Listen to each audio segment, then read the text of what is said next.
सभी को राधे का नमस्कार। राधे राधे। उम्मीद है सारे बढ़िया, फर्स्ट क्लास, जबरदस्त, जिंदाबाद होगे। दोस्तों, कल आपने देखा होगा एक खबर आई है और वो खबर ये है कि वन नेशन वन इलेक्शन को मोदी कैबिनेट की मंजूरी मिल गई है।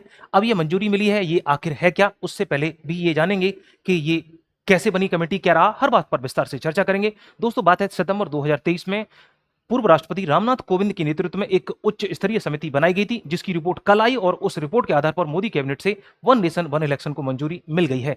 आप ये जानेंगे कि आखिरकार ये जो वन नेशन वन इलेक्शन है आखिर है क्या। तो आपको मैं बता दूं, ये सरकार का जो उद्देश्य है, इसमें इसको लाने के पीछे उद्देश्य ये है कि सरकार चाहती है कि देश में लोकसभा और राज्यों की सभी विधानसभाओं के चुनाव एक साथ करा लिए जाएं, जिससे खर्च भी बचेगा और सरकार इलेक्शन मोड में नहीं रहेगी। ये तो रही इन शॉर्ट बात। आइए जरा इसको विस्तार से जानते हैं, इसकी ऐतिहासिक पृष्ठभूमि क्या है उसको भी जानेंगे।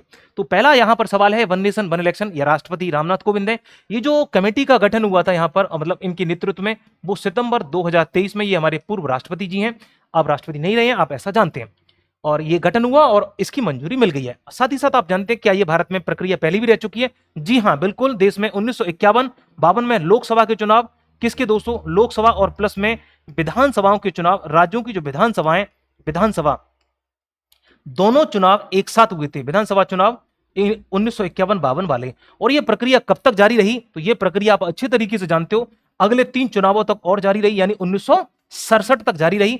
आप कहेंगे इसके बाद क्या हुआ था, तो आप अच्छे तरीके से जानते हो, 68 और 69 में कुछ राज्यों की विधानसभाएं क्या हो गई? कुछ राज्यों की विधानसभाएं समय से पहले भंग हो गई, विधानसभा भंग हो गई। इसी वजह से ये जो प्रक्रिया, ये जो क्रम है, वो टूट गया। आप देख रहे हैं 1970 में एक घटना और घटी, और वो घटना का नाम है 1970 में स्वयं लोकसभा भी क्या कर गई? कोलैप्स कर गई, लोकसभा खुद भंग हो गई। तो one nation one election policy जो चल करके आ रही थी, वो पूरी तरीके से क्या कर गई? फेलियर कर गई, यहां तक आते आते।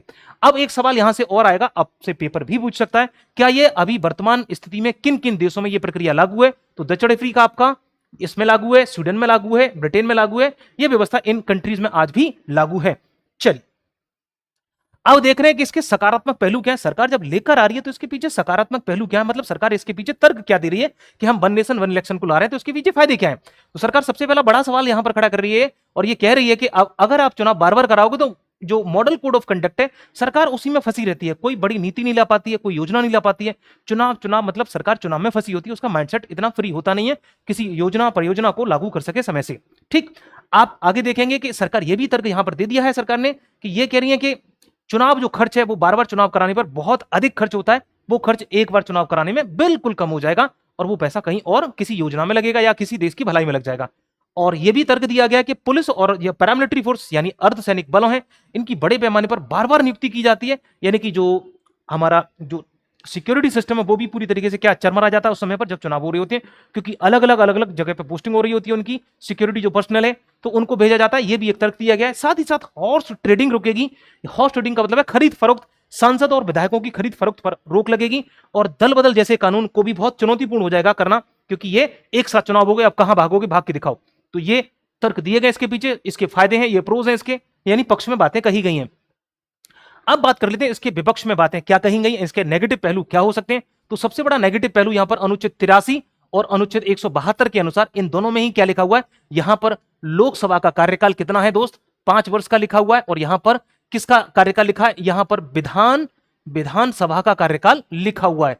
और आप अच्छे तरीके से जानते हो विधानसभा का कार्यकाल भी 5 वर्ष होता है। तो अगर ऐसा हुआ वन नेशन वन इलेक्शन, तो इसमें संविधान में संशोधन करना होगा। साथ ही साथ आप देख रहे हैं समय पूर्व भंग हुआ, क्योंकि ये अगर भंग हो गए, इनका कार्यकाल 5 साल है और सबके चुनाव एक साथ ही कराए जाएंगे, तो इनका क्या होगा? जो भंग हो चुकी हैं जिनकी विधानसभा या लोकसभा, क्या देश में राष्ट्रपति शासन लगेगा? क्या देश में नेशनल इमरजेंसी लग जाएगी? क्योंकि केंद्र में अगर सरकार गिर गई तो नेशनल इमरजेंसी जैसा प्रावधान है।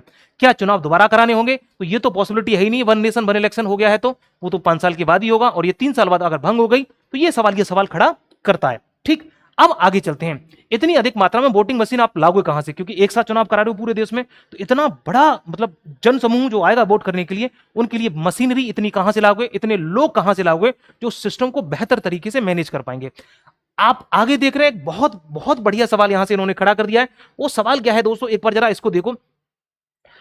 अनुच्छेद 1 में one nation one election policy जो है पूरी तरीके से इसको इन्फ्रिंज कर रही है, इसको मतलब क्या कर रही है? तोड़ने मरोड़ने का काम कर रही है, क्योंकि भारत यूनियन ऑफ स्टेट्स है, यानी भारत राज्यों का संघ है, और यहां पर यूनियन ऑफ स्टेट जैसी जो परिभाषा है उसको ऐसा लग रहा है तोड़ मरोड़ के पेश किया जा रहा है, यानी तोड़ा जा रहा है। तो ये आर्टिकल 1 का भी उल्लंघन करती नजर आ रही है one nation one election policy.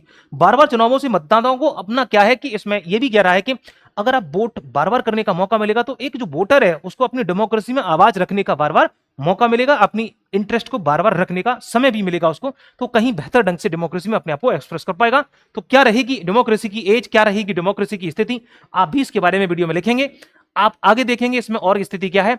आप देख रहे हैं कि इनमें बिल्कुल तरीके से संशोधन करने की आवश्यकता होगी अगर वन नेशन वन इलेक्शन पारित होता है।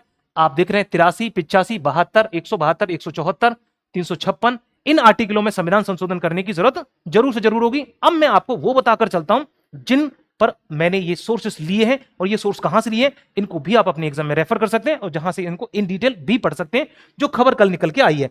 दोस्तों ये है, आप हिंदुस्तान टाइम की खबर देख रहे हैं, और ये कल कैबिनेट की मंजूरी मिल गई है। साथ ही साथ आप देख रहे हैं कि ये जो पैनल बना था, जो कमेटी बनी थी, वो रामनाथ कोविंद के नेतृत्व में बनी थी। ये खबर यहां की है और ये खबर यहां की है, दोनों खबरों पर आप नजर बना लेंगे। ये सोर्स है आपका हिंदुस्तान टाइम का।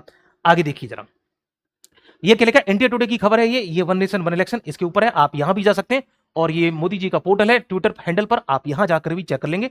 पीआईबी की रिपोर्ट है ये, और यहां से भी आप इसे वेरीफाई कर सकते हैं। सारे के सारे सोर्सेस जो मैंने रखे हैं वो वेरीफाइड है इसमें। ठीक है मेरे भाई, चलिए आप आगे देख रहे हैं, ये बिजनेस टुडे की रिपोर्ट है, ये द हिंदू की रिपोर्ट है, सब ने अलग अलग छापा है इसको अलग अलग तरीके से। तो आप सारी की सारी रिपोर्ट्स को क्या करेंगे, वेरीफाई कर लेंगे।